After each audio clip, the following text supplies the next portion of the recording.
Assalamualaikum warahmatullahi wabarakatuh. Perkenalkan, nama saya Husnul Inayah NIM 63 dan teman saya Hoiridatun Anissa NIM 655. Kami akan mempresentasikan artikel kami yang berjudul Kenakalan Remaja sebagai bentuk perilaku menyimpang dalam mencari jati diri. Pembahasan yang pertama adalah masa remaja, masa mencari jati diri. Masa remaja adalah masa transisi antara masa anak menuju masa dewasa, berkisar usia 12 sampai 23 tahun. Pada masa remaja itu ditandai dengan adanya pubertas, yaitu perubahan pada fisik dan psikis remaja. Pubertas yang dialami oleh remaja itu berbeda-beda. Hal ini bergantung pada faktor lingkungan, nutrisi, maupun genetik. Sedangkan jati diri adalah sesuatu hal yang ada dalam diri manusia. Jati diri disebut juga kekuatan jiwa, meliputi karakter, sifat, watak, kepribadian, moralitas, dan juga akhlak.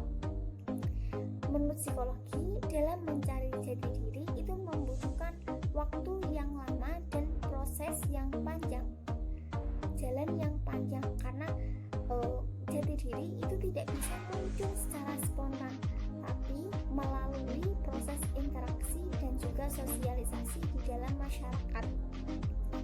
Masa remaja ini disebut juga masa pencarian jati diri, karena pada masa remaja mereka itu tidak memiliki tempat yang jelas. Mereka lebih suka berkumpul atau bergaul kepada teman sebaya dibanding kepada anak-anak maupun orang dewasa. Pada masa remaja ini mereka ingin diakui dan dianggap oleh masyarakat di sekitarnya dengan melakukan tindakan-tindakan yang dapat menarik perhatian. Ada dua tindakan yang dapat dilakukan, yaitu ada tindakan positif dan juga tindakan negatif. Tindakan positif adalah tindakan yang memiliki manfaat untuk dirinya maupun orang lain, sedangkan tindakan negatif adalah tindakan yang memiliki dampak untuk dirinya maupun orang lain. Biasanya tindakan yang negatif ini itu dapat meresahkan masyarakat di sekitarnya. Kenakalan remaja ini termasuk tindakan yang negatif karena memiliki dampak untuk dirinya sendiri dan memiliki dampak untuk masyarakat di sekitarnya. Lalu menurut psikologi, pentingnya menemukan jati diri itu yang pertama, dapat menentukan jalan hidupnya sendiri. Yang kedua, dapat memudahkan dalam mencari jalan keluar. Yang ketiga, memudahkan dalam hidup bermasyarakat. Yang keempat, memahami kelebihan dan juga kelemahan diri sendiri. Karena sebelum kita mengenal orang lain, kita itu harus mengenal diri sendiri. Dengan apa? Dengan mengetahui kelebihan dan kelemahan kita. Ketika kita sudah mengetahuinya, maka akan memunculkan kepribadian yang sehat, yakni kepribadian yang dapat memberikan energi positif kepada orang-orang di sekitarnya. Yang kelima adalah menerima keadaan dengan ikhlas setelah mengetahui kelebihan dan juga kelemahan kita. Dan yang terakhir adalah memahami potensi diri. Jika kita gagal menemukan jati diri, akan berpengaruh pada masa dewasa nanti, seperti dia tidak tahu tujuan hidupnya, jadi hidupnya itu tidak terarah dan dia tidak tahu dia harus melakukan apa, mau mengerjakan tugas apa, kegiatan apa. Jadi yang ada itu hanya perasaan malas untuk melakukan sesuatu, jadi dia tidak mau melakukan apa-apa. Poin B yaitu pengertian kenakalan remaja dan bentuk-bentuknya.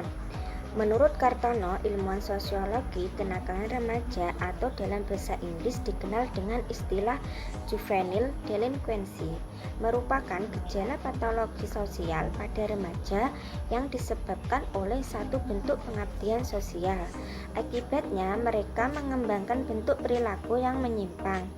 Yang kedua yaitu menurut Santrop, kenakalan remaja merupakan kumpulan dari berbagai perilaku remaja yang tidak dapat diterima secara sosial hingga terjadi tindakan kriminal. Penyebab kenakalan remaja. Pula para remaja yang masih dalam taraf pencarian jati diri seringkali mengusik ketenangan orang lain. Kenakalan-kenakalan ringan yang mengganggu ketentraman lingkungan sekitar seperti sering keluar malam dan menghabiskan waktu hanya untuk hura-hura seperti minum minuman keras, berkelahi, berjudi, dan lain-lain akan merugikan dirinya sendiri, keluarga, dan orang lain yang ada di sekitarnya. Faktor-faktor yang melatar belakangi kenakalan remaja, yang pertama yaitu ada faktor internal. Faktor internal dibagi menjadi beberapa poin. Yang pertama, krisis identitas.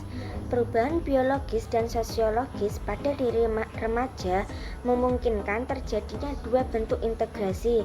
Pertama, terbentuknya perasaan akan konsistensi dalam kehidupan. Kedua, tercapainya identitas peran. Kenakalan remaja terjadi karena remaja gagal mencapai masa integrasi kedua. Poin B yaitu kontrol diri yang lemah. Remaja yang tidak bisa mempelajari dan membedakan tingkah laku yang dapat diterima dengan yang tidak dapat diterima akan terseret pada perilaku nakal. Begitupun dengan mereka yang telah mengetahui perbedaannya dua tingkah laku tersebut, namun tidak bisa menimbangkan kontrol diri untuk bertingkah laku sesuai dengan pengetahuan. Yang kedua yaitu faktor eksternal. Faktor eksternal mempunyai beberapa poin. Poin A, kurangnya perhatian dari orang tua dan kurangnya kasih sayang. Keadaan lingkungan keluarga yang menjadi sebab timbulnya kenakalan remaja seperti keluarga yang broken home, rumah tangga yang berantakan disebabkan oleh kematian ayah atau ibunya, keluarga yang diliputi konflik keras, ekonomi keluarga yang kurang, semua itu merupakan sumber yang subur untuk memunculkan delinkuensi remaja. Yang kedua yaitu minimnya pemahaman tentang keagamaan. Dalam kehidupan keluarga, kurangnya pembinaan agama juga menjadi salah satu faktor terjadinya kenakalan remaja.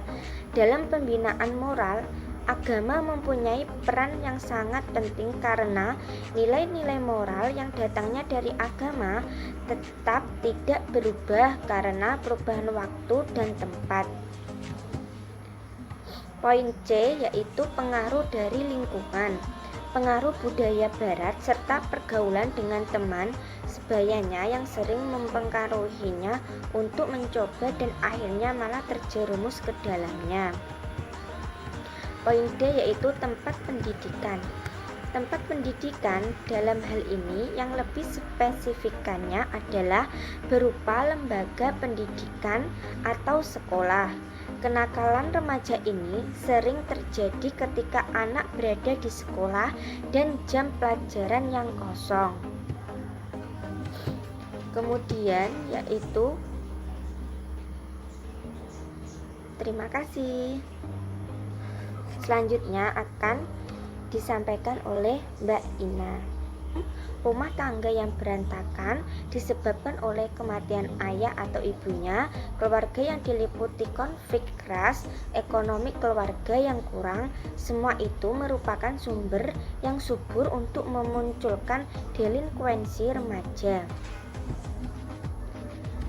Yang kedua yaitu minimnya pemahaman tentang keagamaan. Dalam kehidupan keluarga, kurangnya pembinaan agama juga menjadi salah satu faktor terjadinya kenakalan remaja. Dalam pembinaan moral, agama mempunyai peran yang sangat penting karena nilai-nilai moral yang datangnya dari agama tetap tidak berubah karena perubahan waktu dan tempat. Poin C yaitu pengaruh dari lingkungan. Pengaruh budaya barat serta pergaulan dengan teman sebayanya yang sering mempengaruhinya untuk mencoba dan akhirnya malah terjerumus ke dalamnya. Poin D yaitu tempat pendidikan. Tempat pendidikan dalam hal ini yang lebih spesifikannya adalah berupa lembaga pendidikan atau sekolah. Kenakalan remaja ini sering terjadi ketika anak berada di sekolah dan jam pelajaran yang kosong. Pembahasan yang ketiga adalah kenakalan remaja sebagai perilaku menyimpang. Proses sosialisasi yang tidak sempurna akan menghasilkan perilaku menyimpang. Remaja adalah sekelompok orang yang rentan melakukan perilaku menyimpang karena pada masa remaja mereka memiliki kegiatan yang lebih kompleks, masih lengkap, dan memiliki aktivitas yang aktif. Jadi dia itu ingin menonjolkan dirinya supaya mendapatkan perhatian dan juga diakui oleh orang lain. Secara psikologis, kenakalan remaja itu adalah wujud dari konflik yang terjadi pada masa lalunya atau yang terjadi pada masa depan. Kenakalan remaja menunjukkan adanya trauma pada masa lalunya yang disebabkan oleh konflik maupun lingkungan. Jadi masalah-masalah yang tidak terselesaikan itu akan mengakibatkan mereka melakukan kenakalan remaja. Secara sosial, remaja itu digolongkan pada perilaku menyimpang karena kenakalan remaja itu terjadi perubahan perilaku dari berbagai aturan sosial dan dari nilai dan norma sosial yang berlaku. Remaja nakal disebut juga sebagai anak cacat sosial. Mereka menderita cacat sosial, menderita cacat mental yang dipengaruhi oleh faktor sosial. Ada 3 bentuk kenakalan remaja. Ini kenakalan biasa, terus ada kenakalan yang menjerumus pada pelanggaran dan kejahatan, dan kenakalan khusus. Yang pertama adalah kenakalan biasa. Kenakalan biasa contohnya seperti ada tawuran, mencontek, terus ada membolos, yang melanggar aturan sekolah dan lain-lain. Namun kenakalan yang menjerumus pada kejahatan dan pelanggaran ada seperti mencuri barang orang lain, terus mengendarai motor tidak memiliki SIM dan tanpa memakai helm. Terus yang lebih khusus, kenakalan khusus seperti pergaulan bebas atau seks bebas dan juga penggunaan narkoba. Sedangkan kesimpulan dari semuanya adalah kenakalan remaja itu merupakan wujud